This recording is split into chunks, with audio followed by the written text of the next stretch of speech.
eu paro. Então, vamos só passar novamente aqui as articulações sinoviais, que têm um amplo movimento, uma mobilidade maior. Na sua estrutura, vai ter uma cavidade articular. Dentro dessa cavidade, nós temos o líquido sinovial. E esse líquido sinovial, ele é um lubrificante natural, muito importante, porque ele vai estar promovendo, permitindo o deslizamento desse osso com o osso, com um mínimo de atrito e desgaste. Sem o líquido sinovial, essa articulação ia ficar seca, entre aspas, e aí ia ficar desgastando tanto a articulação quanto o osso, porque ia ficar batendo osso com osso, ia causar um desgaste, tanto articular quanto o desgaste da superfície óssea.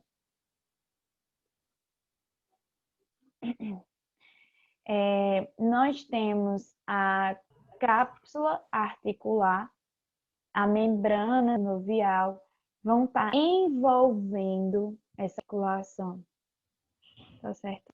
Então, essas outras estruturas vão estar envolvendo a articulação, envolvendo a cavidade articular, que dentro vai estar o líquido sinovial, permitindo deslizamento com o mínimo de atrito e desgaste, tanto da articulação quanto do tecido ósseo.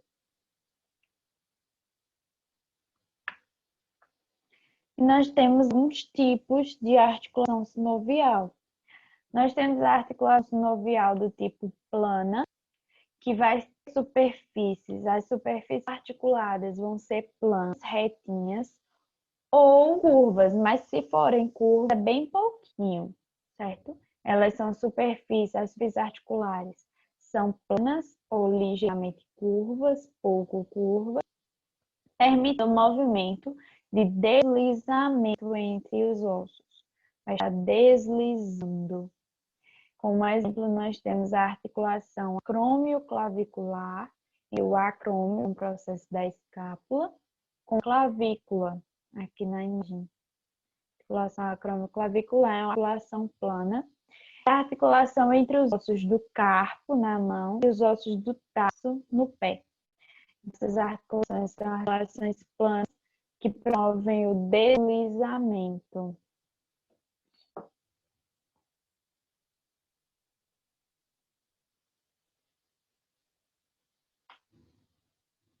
Um segundo.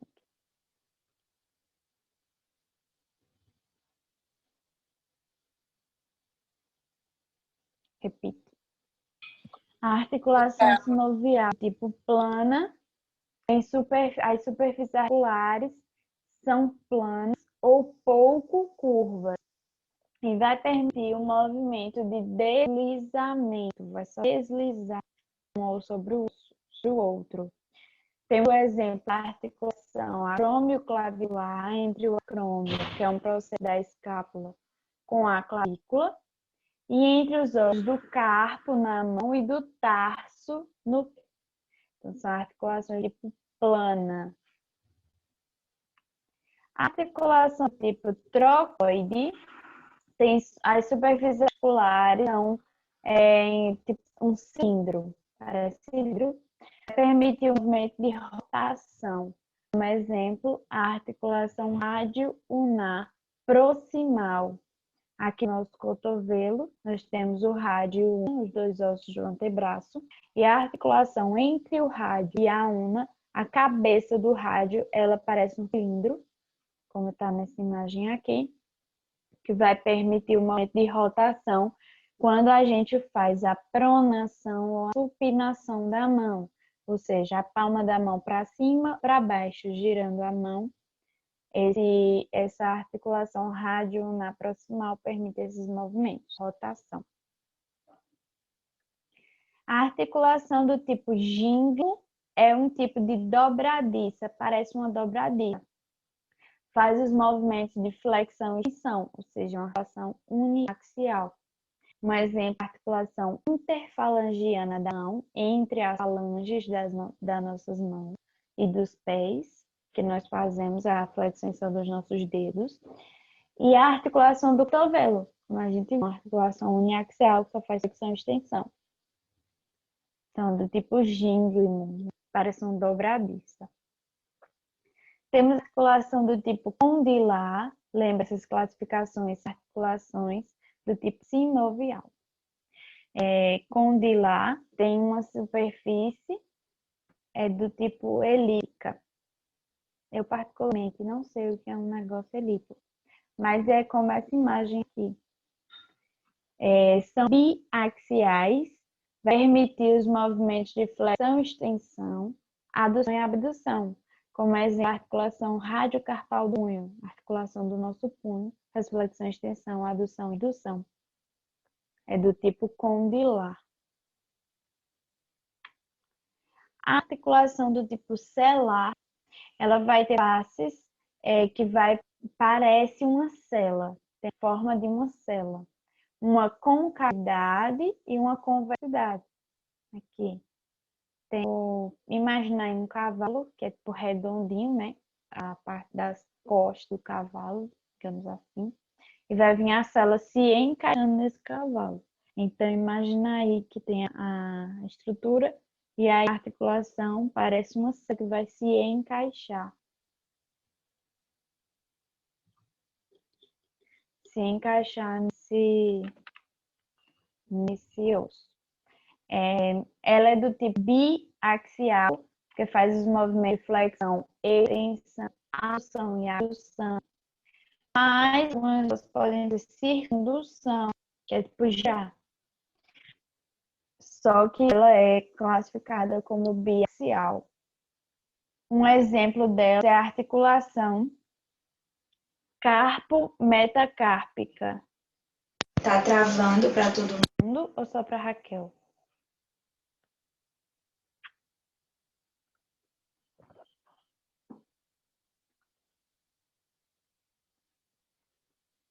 Tá, deixa eu ver aqui. Tá, pronto. Os discos e meniscos, eles vão estar promovendo uma melhor adaptação das superfícies e também serve como amortecedor, principalmente o menisco. Ele serve como amortecedor de impacto, porque o joelho, ele é muito recrutado, ele recebe muito impacto quando a gente caminha, quando a gente corre. Deixa eu anotar o nome de um aluno aqui.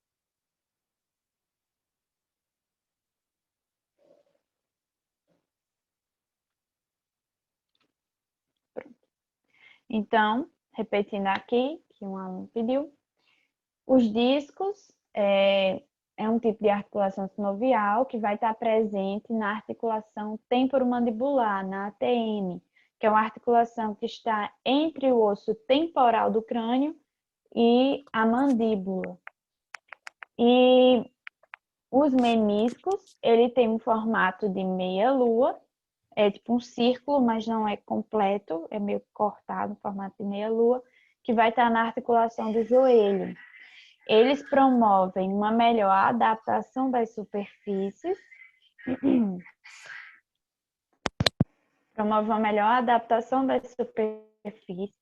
além de servir como amortecedor também.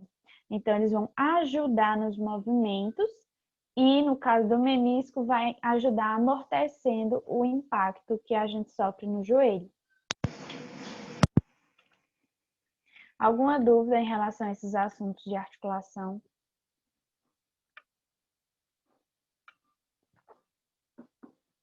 Alguma coisa que vocês queiram que eu repita?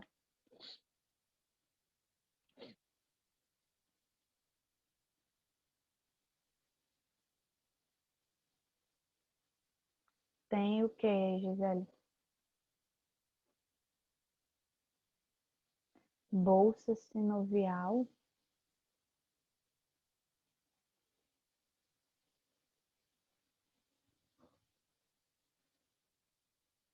Bolsa? Não conheço não a bolsa sinovial. Tu estudou com qual professor?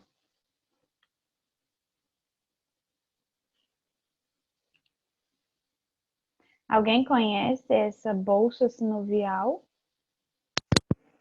que possa ajudar aqui?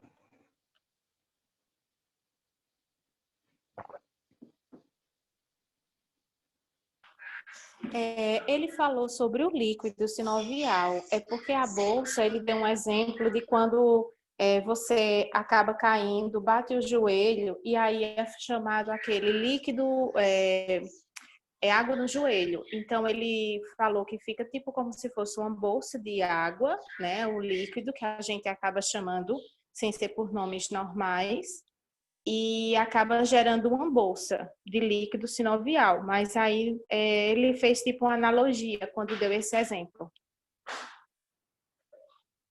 Ah, sim. Entendi. No caso, tem sim no joelho, nós temos o líquido sinovial aqui em cima. Isso. Aí ele falou sobre essa questão e falou também assim, o que envolve. Então, quando envolve essa estrutura aí nessa cavidade, né, vai ter o líquido sinovial, mas ela é como se fosse tipo uma bolsa que ele está ali envolvendo. Aí, se você cai, você acaba machucando e com fica bem inchado e aí fica como se fosse uma bolsa, né? Aí ele deu esse exemplo, assim, ele fez essa analogia entre o joelho e o líquido sinovial. Ah, sim, entendi. Realmente, o líquido sinovial ele fica dentro dessa cavidade articular, que vai envolver mesmo, realmente é como se fosse uma bolsa que vai estar esse líquido dentro. Porque o joelho recebe muito impacto. Mais alguma dúvida em relação a esses assuntos?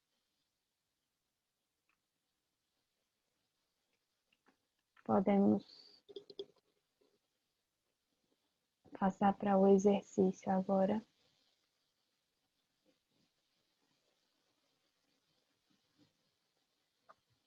Deixa eu abrir o exercício aqui.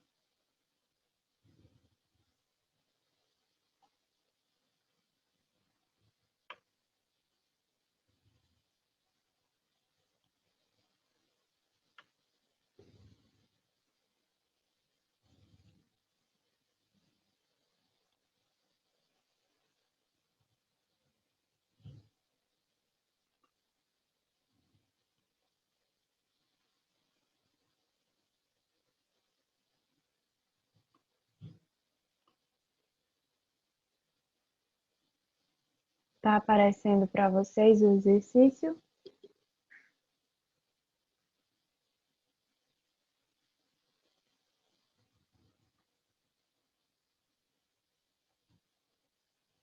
Pronto, então vamos lá. Agora, nessa hora do exercício, seria legal se vocês participassem, né? Fossem respondendo pelo chat ou pelo bate-papo, certo? Então, vamos lá. Aqui nessa primeira questão, eu coloquei assinale a alternativa que não possui função do esqueleto. Antes de a gente corrigir, vocês tiveram dificuldade para responder esse exercício? Conseguiram responder tranquilo? Responderam com ajuda, pesquisando ou de cabeça?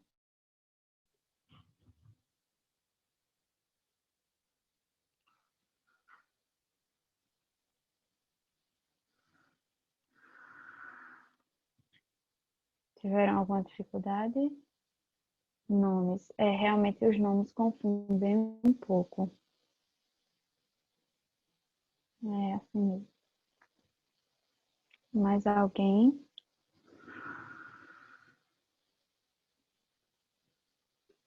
Então vamos ver aqui. Aqui não possui função no esqueleto. Qual dessas alternativas aqui não é uma função do esqueleto? Qual vocês marcaram? Luísa disse letra E.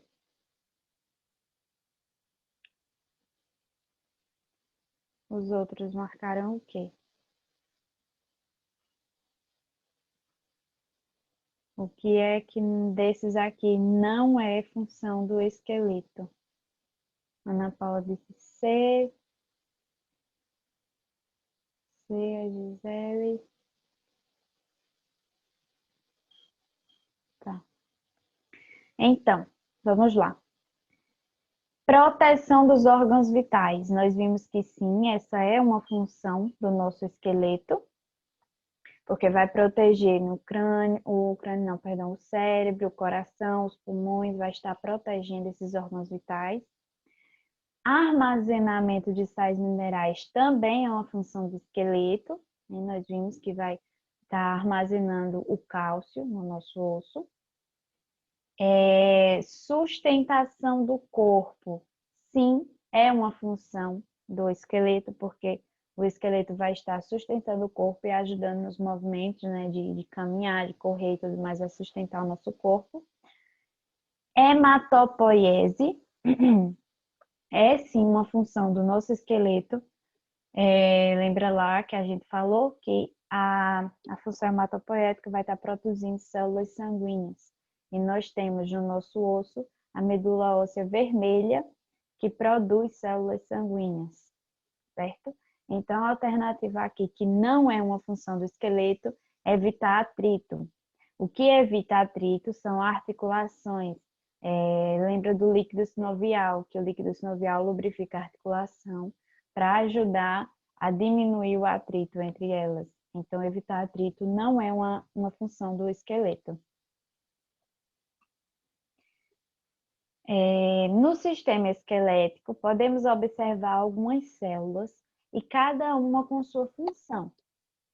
Qual é dessas aqui a célula responsável por sintetizar a matriz óssea, por produzir a matriz óssea? E aí, vocês colocaram o quê? C. Mais alguém? Gisele colocou B. Ana Paula C. Certo. Então, os osteoclastos, nós vimos que os osteoclastos eles vão participar da reabsorção da óssea. Os osteócitos são as células que vão manter essa matriz. E as células que vão produzir vão ser os osteoblastos. Então, os osteoblastos com B é o que vai produzir a matriz e os osteócitos vão manter a matriz, tá certo?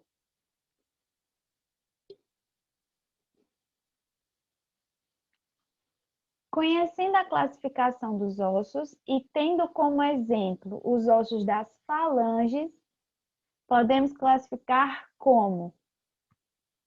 As falanges são que tipo de osso? A segunda questão foi letra C, osteoblasto. Luísa colocou letra D, ossos longos. Ana Paula também. As falanges, mais alguém vai responder?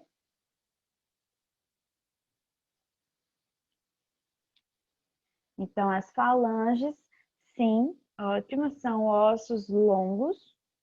Nós vimos, né, que não é porque ela é pequenininha.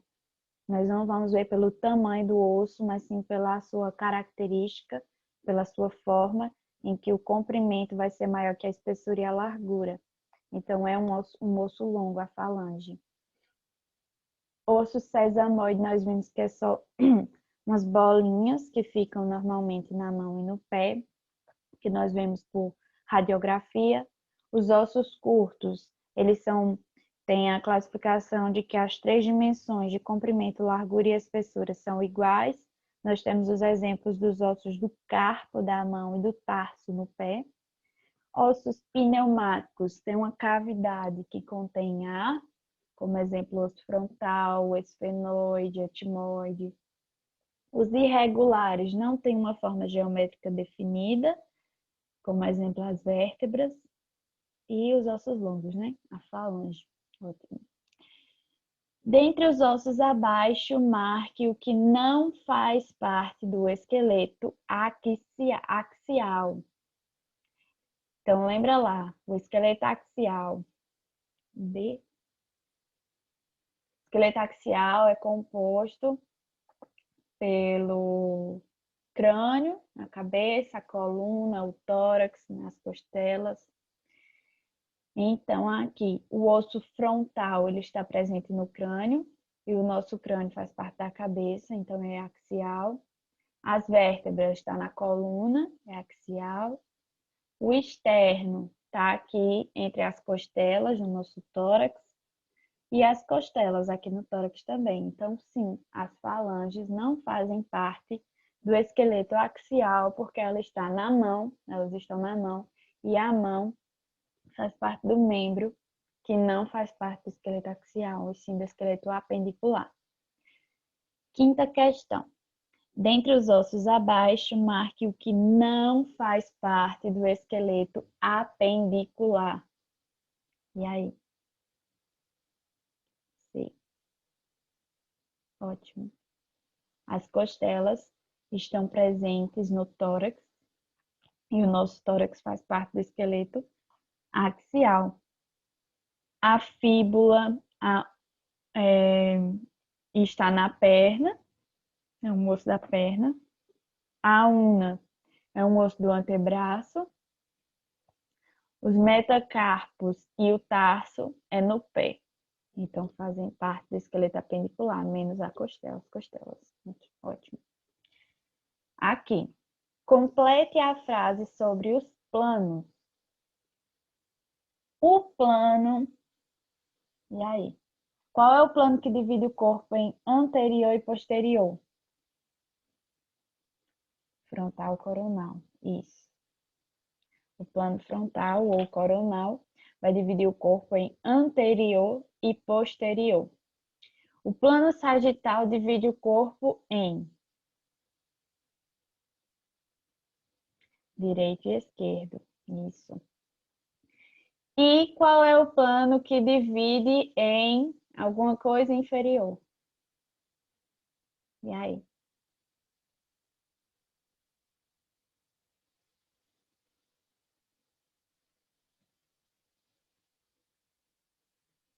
Certo.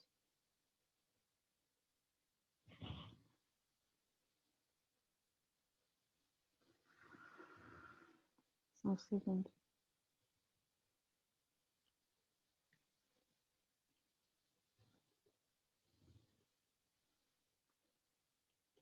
Rapidinho.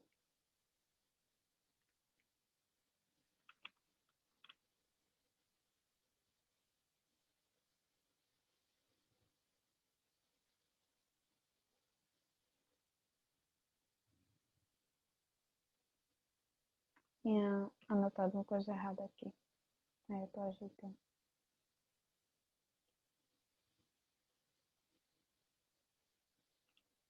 Pronto.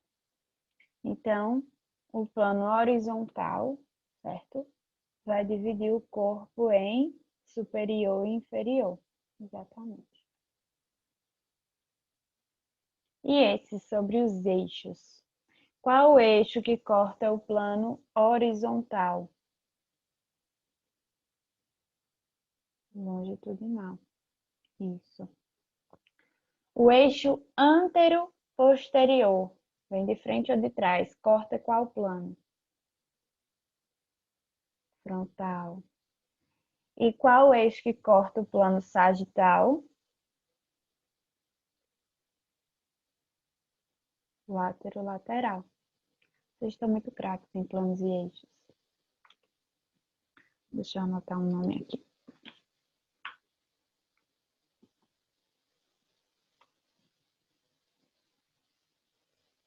Em planos e eixos só não, né? Vocês estão craques em tudo.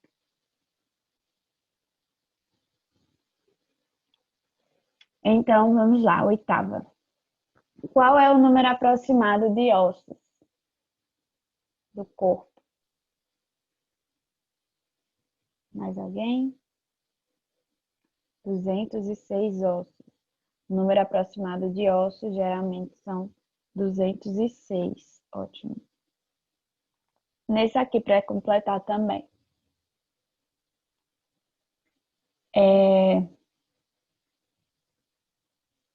Eita, você. Certo. Já disseram aqui. Letra C.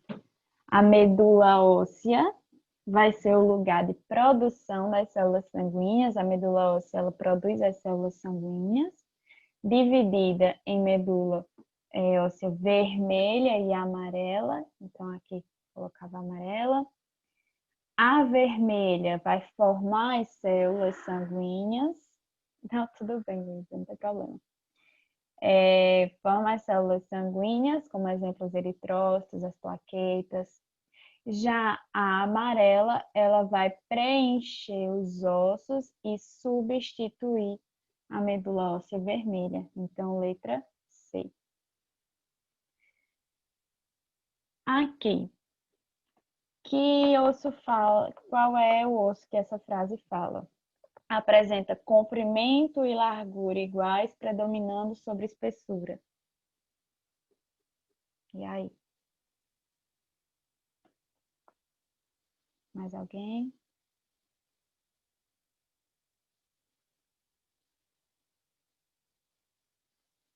Mais alguém vai responder essa? Dividida entre A e D. Certo. Então,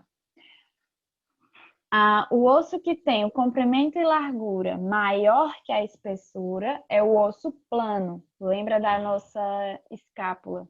A escápula ela é comprida e larga, mas é fina.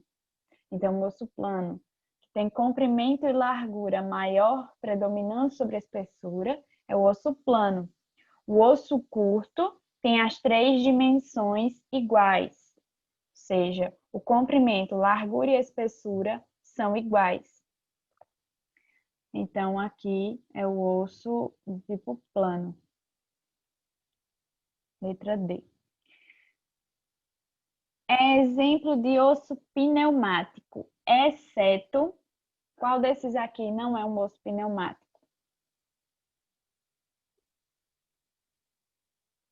Letra C. A mandíbula, exatamente.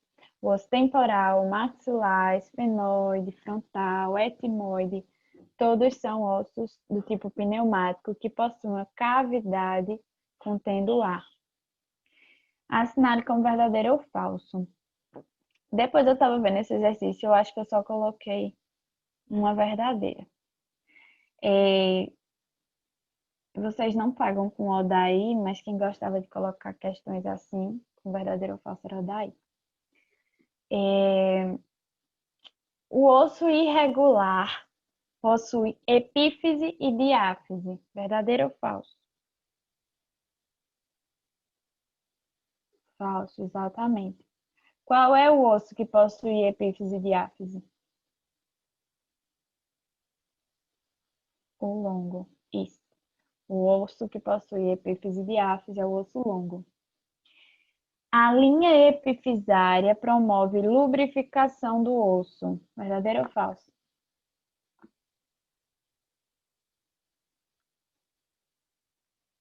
Falso, exatamente. A função da linha epifisária é permitir o crescimento ósseo.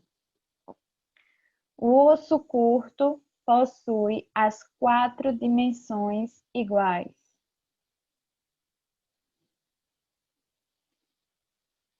Verdadeiro, alguém colocou. Lembra que eu coloquei 4 justamente para confundir. São 3 dimensões iguais: comprimento, largura e espessura.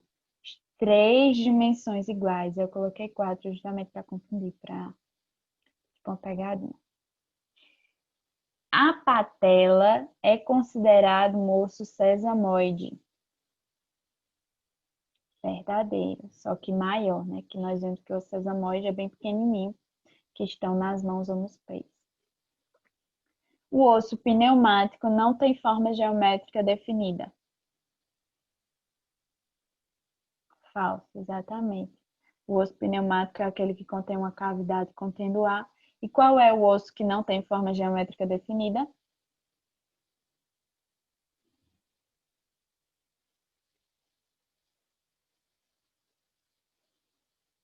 As vértebras. Qual é o tipo? Irregular, exatamente. Então, a única verdadeira foi da patela. Membrana de tecido conjuntivo denso que reveste a superfície externa da diáfise do osso. A sua função é proteger o osso, além de servir como ponto de fixação para os músculos. O periósteo, exatamente. O periósteo vai envolver externamente o osso. E o endósteo vai estar revestindo internamente. Classifique a frase como verdadeira ou falsa e justifique a resposta.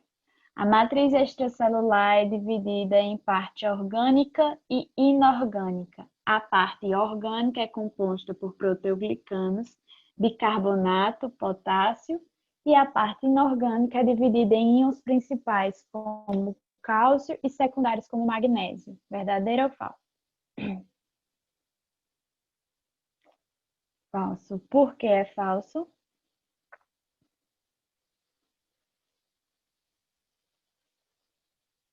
Quem pode me dizer por que é falso?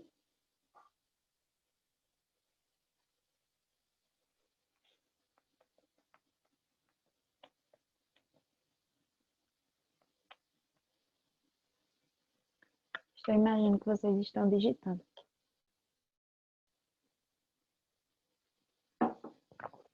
Se não tiver ninguém digitando e alguém possa falar no áudio, porque não é falso.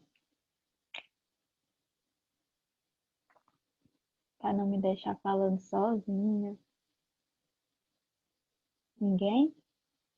Aqui uma pessoa respondeu. A parte orgânica é composta por colágeno, tipo 1, proteoglicanos e glicoproteínas. Isso, muito bem. E o bicarbonato e potássio?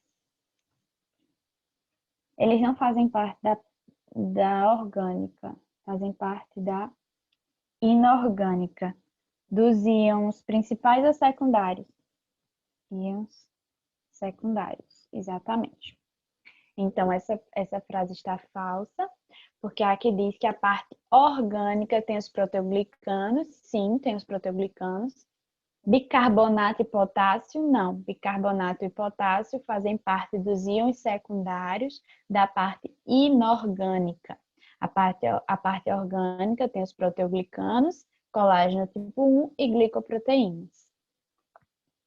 Então, falso. Complete a frase. As articulações fibrosas fazem parte da...